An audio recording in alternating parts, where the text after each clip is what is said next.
Hey y'all, thanks for tuning in to another episode of the Peace Podcast. This is season 2, episode 26. Just give me the core of my wound, whatever that looks like. So, I came across this one when I was thinking about why it becomes so difficult to heal.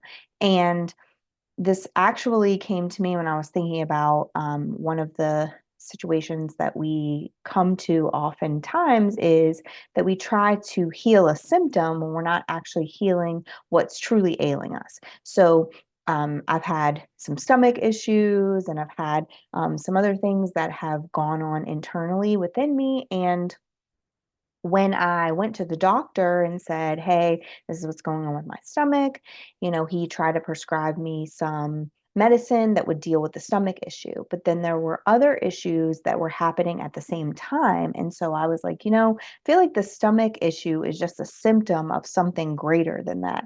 And when you think about the way anxiety and stress work, they really do a huge number on your body in the physical sense, but also your emotions and where they rest in your body. And if you don't get that toxic weight out of your body, it will start to affect your organs and, other things inside of your body. And so, if I would have taken the medicine for my stomach, then obviously my stomach issue would have been resolved. But all of the other issues that were happening as a result of it and in relation to it would have continued to happen. And in fact, more things would have started to progress over time. And so I had to figure out what was the actual cause, what was the core thing that was going on inside of me that was causing all of these symptoms to happen. And isn't that true of our own healing journey as well? I think oftentimes we get into this space where we're like, I just want to heal.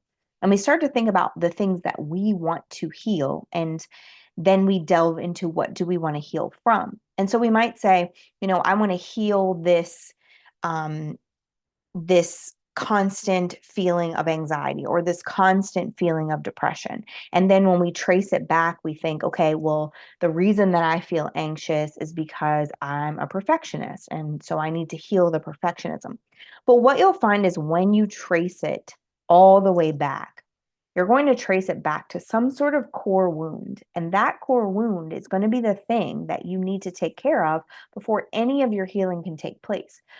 And this is why you'll hear people say that healing is not linear. And it's not, because once you figure out what's ailing you, then usually it leads you on this journey back to a core wound. And once you uncover those core wounds, then you start to see more things that are ailing you, and you have to find the place that they lead you back to as well. So it is this take a bunch of steps forward, go on a roundabout, come back. There's a detour. You have to fix this other thing or deal with this other thing.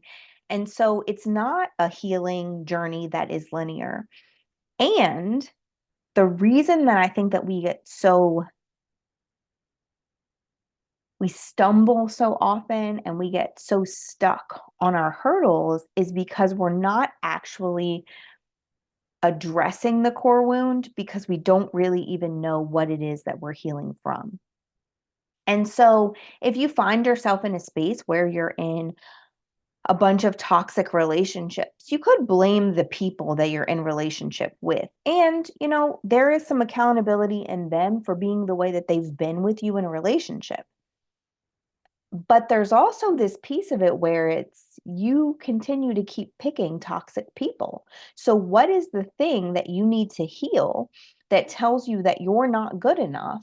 And in your understanding of you not being good enough, you continue to choose people who are going to treat you poorly in hopes that you're going to fix them, change them, mold them, shape them into someone who is good for you, so that therefore you can prove that you are good enough. And when we don't think about that part of it, when we only think about the part of it that says, oh, I keep picking the wrong people, we are inherently going to continue to choose those type of people because we haven't fixed or healed the actual wound that's inside of us. So, what are some things that we can do to really hone in on our healing journey and fixing those things that we can visibly see that are ailing us? Well, the first thing is awareness around core wounds. So, what even are core wounds? Well, core wounds are those things that happen to us either in childhood or in our first experience of trauma that are the root of the concern, the issue, the thing that ails us. And then things start to become layered on top of those core wounds. So, like in that example that I told you before, if maybe you were in a family system where you felt like the black sheep, or like you weren't good enough, or like your family system didn't love you, then you might develop the feeling that you aren't good enough. Because you don't feel that you're good enough, then you're going to develop things like perfectionism because you're spinning your wheels to try to be good enough. So maybe if you're perfect, then you'll be good enough. And even if you can't reach back and make those people love you when you were a kid, perhaps you can make them love you now. And if they won't love you, then maybe you could find some people who will love you. And then their love will in turn make you feel like you're good enough. Well, the core wound inside of that is an insecurity that exists because you didn't feel like you were good enough when you were a kid. Perhaps if you're the child of an addict, you might feel the need to people please as an adult.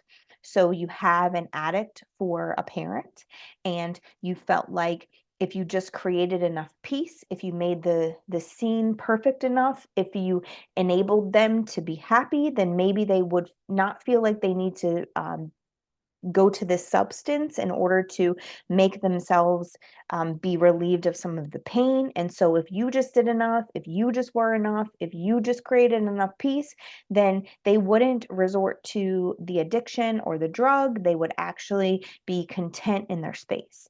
But what you missed was that them being an addict was their symptom because of the pain that they had experienced when they were in childhood. And so they were using it to escape that pain, not to escape you. But in turn, you become this adult who has to people please and make everybody feel like the world around them is calm so that they can be content enough to not resort back to the same things that they had done before, which could have been addiction, which could have been alcoholism, whatever it is. And so a lot of the ways that we are, and in fact, I would say most of the ways that we are characteristics that we developed because of the places that we come from.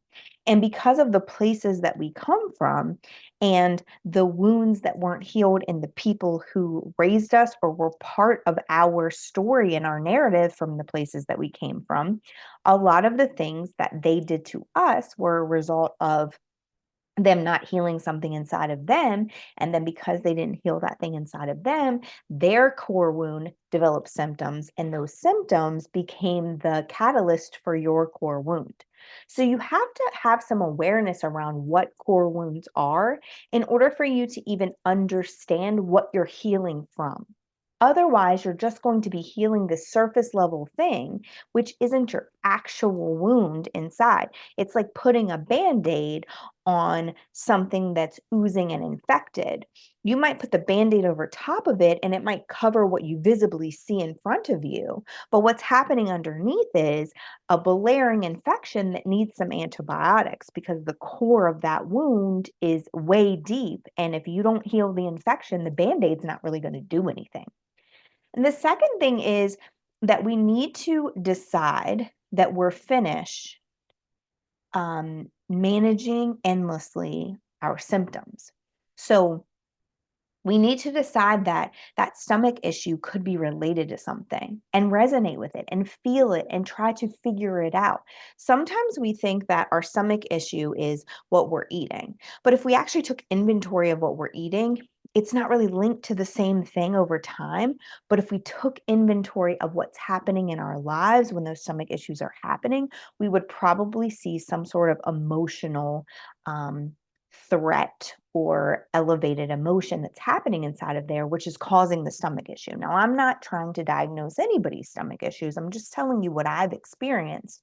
And oftentimes, when I tried to do a food journal or try to delve into the inner workings of what was going on with me during that time, there was nothing that was consistent. So I just kept trying to endlessly treat the symptom because I didn't understand what I was taking data on. But when I started to say, okay, let's not just figure out what you were eating, because that's the most obvious thing that could affect your stomach, but let's figure out what was going on in your life during that time. And what I started to notice is when my stomach issues happened, it was directly related to some sort of anxiety that I was feeling right then. And the anxiety was directly related to some of those other core wounds that I hadn't dealt with at the time. So whether it be being around a person who was part of that traumatic experience and heightening the anxiety, or it was dealing with pieces of the traumatic situation that I can't control. And so that caused anxiety. Whatever the case is, it was directly related to the anxiety. So if I would have continued to take some medicine to fix the symptom, my body was trying to tell me something. Was trying to tell me something about my emotional state and what was going on internally, but I could have taken some medicine that would have calmed my stomach and endlessly again deal with those and manage those symptoms, but it would have shown up somewhere else. Because the reality is, once you fix the stomach issue, because it's the most blaring issue, you're going to start to see that you have pain in your hips. Why do you have pain in your hips? Because you're holding those negative emotions inside your body. You're not doing anything to get them out. You're suppressing them because you're a perfectionist or you're a people pleaser and you don't want to tell anybody what's going on with you, because then that would upset their contentment. And so you just hold it all in, and one day you combust in some way, shape, or form. And usually it's in the form of some type of physical ailment. So we have to decide that once we understand what core wounds are, that we're going to stop saying this is a symptom of something physical, but start understanding that our symptoms are data and that data is telling us something, and then start to collect your own data so that you can analyze it around what's going on in your life that keeps making those symptoms show up. This can happen with headaches, it can happen with stomach issues, it can happen with a ton of things. The other thing is we have to stop wondering why nothing's changing. Because when we are only putting a bandaid on an oozing wound that's infected, we are not going to see much change because our internal is being ravaged by this infection while our external looks a little bit better because we put a bandaid on it. So if you continue to wonder why you're not, I don't see anything changing, it's because you don't really know what you're healing from. You're healing what you see instead of healing what you know to be true deep down inside. And where you'll start to understand it so that you're not wondering why nothing's changed is when you start to see patterns show up. You show up in a room and you automatically feel like everybody's talking about you. If that happens in every room that you're entering, either you need to start picking rooms better, which probably isn't the scenario, or there's something going on with you internally that's saying you're not good enough. And we have to really approach that with curiosity and try to figure out, why does that exist in the first place? What happened to me at some point in this trauma experience that I've had? What happened to me that told me that I wasn't good enough? And why am I projecting that opinion onto the people in every room that I step in? Once you get to the point where you start to understand and notice your own patterns, you won't wonder why nothing's changing, because things will in fact start to change. Because you'll start to tell yourself, I'm in this room because God placed me here. And you'll stop seeing negative opinions about you, and you'll start seeing areas in the room that you could affect or change or mold or shape by your very presence. And one of the major areas to understand and know what you're healing from is to go back to your childhood. You have to go back there, because even if you had the best parents in the world, you came from the best family system there is, there's going to be some trauma that happened there. It could be in school. It could have been by a teacher. It could have been by, some neighbor. It could have been by a grandparent, whatever it is. Even if your life looks seemingly perfect from the outside.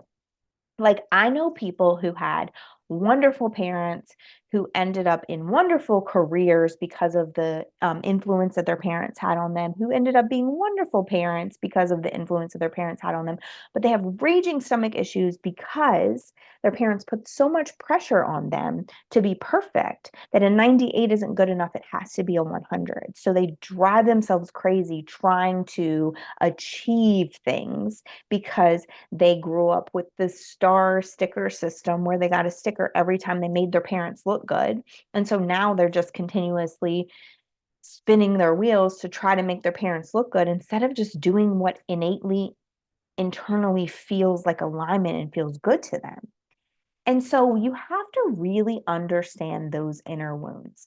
Like when I look at the things that ail me right now, and again, I'm not saying that my healing journey is complete because I don't believe anyone's is. I believe when you find or when you heal something, you find something else in the process of healing that thing. So it's a constant need to work on self and to align with self and to really be focused on who does God say I am? Where is my alignment with that? And like how am I making sure that those two things are working in the same place? They're parallel to each other.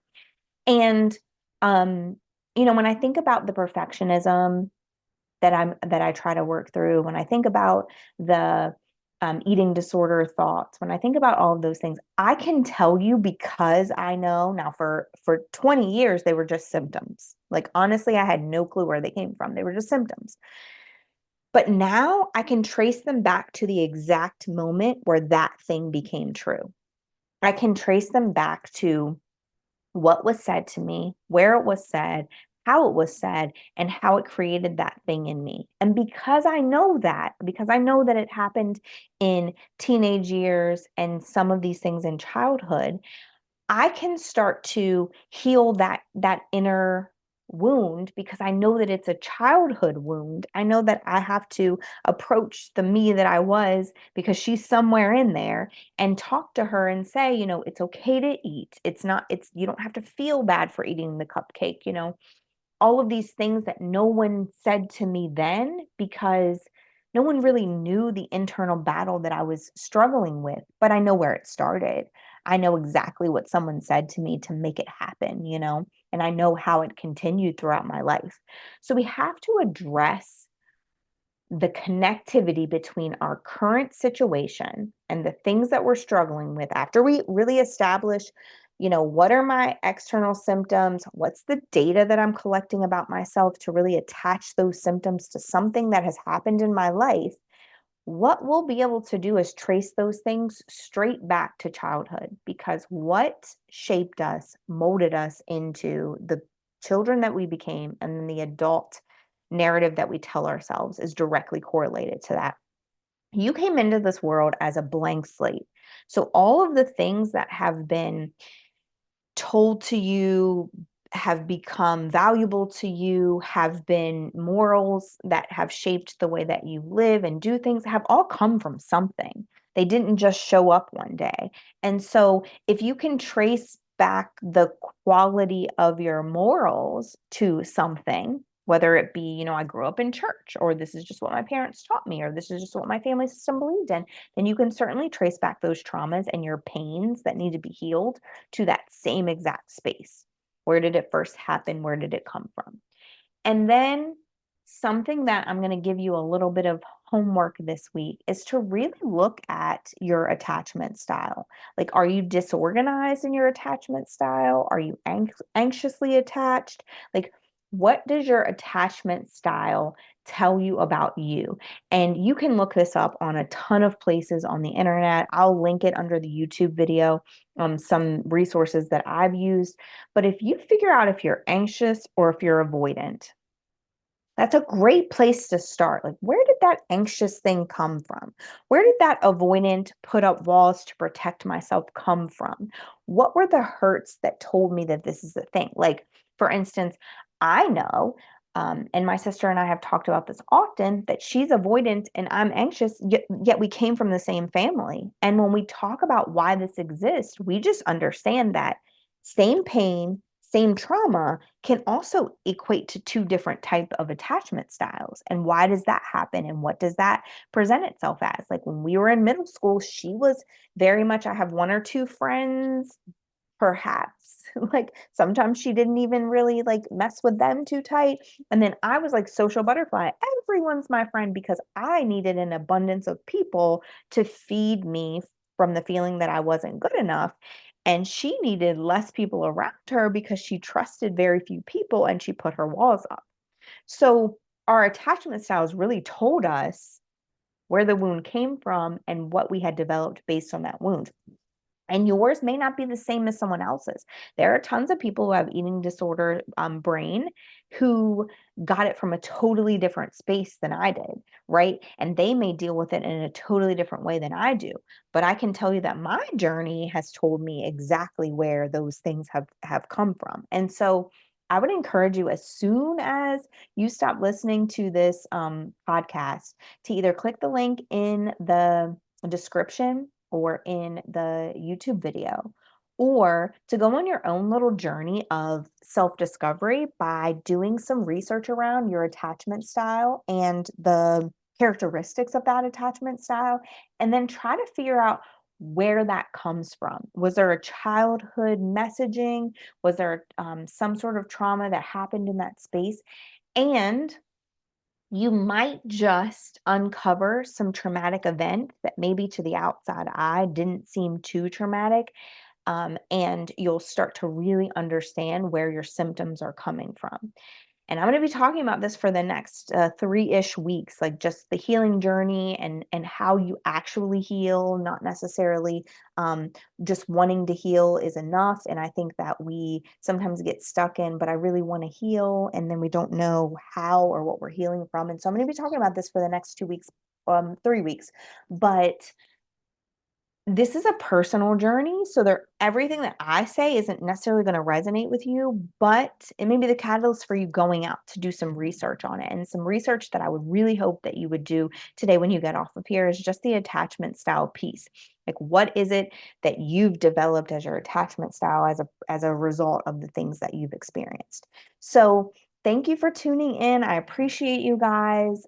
We are going to go on a shortened healing journey these next 3 weeks so that I can at least share the information that I have with you so that you may understand why you're not actually healing just because you want to. So today you're going to be able to delve into the knowing what you're healing from, and then for the next couple of weeks we're going to talk about what are some of the other symptoms or things that you might be experiencing, and what might be some things that you can do to uncover those things for yourself so that your healing journey doesn't just feel like you're spinning your wheels. So thank you again for tuning in. Please like and subscribe to this channel, to my social channels as well, and share this message if it resonated with you. Share the messages for the next 3 weeks if it resonates with you, because remember that wisdom gained is great. It's wonderful to do that healing on yourself, but wisdom shared is really a way to help people break out of their bondage. And that's just really what I want to do with this channel, is to make sure that if you're in some sort of bondage, which is what that pain and those symptoms are telling us, that you're able to break free from that and then share the message with other people so that they can too. So thanks for tuning in. I appreciate you guys, and I will see you soon.